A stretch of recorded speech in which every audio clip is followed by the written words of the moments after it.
खानेवाल में आटे का बहरान शिद्दत अख्तियार करता जा रहा है। वहीं पर सस्ता आटा मार्केट से गायब और चक्की मालकान मनमाने रेट वसूल करने लगे।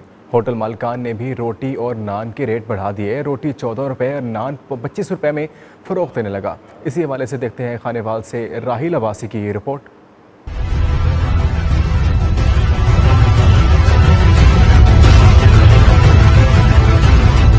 खानेवाल में भी आटा नायाब हुआ तो नान भाइयों ने भी मनमानी कीमतों पर रोटी और नान की फरोख्त शुरू कर दी है। रोटी 14 रुपए जबकि नान 25 रुपए में फरोख्त किया जा रहा है। वहीं पर हुकूमत की जानिब से फराहम किए जाने वाला सस्ता आटा भी मार्केट से गायब है और शहरी महंगे दामों आटा खरीदने पर मजबूर हैं। नान और रोटी की कीमतों में इजाफे को तंदूर मालकान आटे के बढ़ते हुए रेट्स को करार देते हैं। कहते हैं कि अगर आटे की कीमत को कंट्रोल न किया गया तो नान 30 रुपए तक पहुँच जाएगा।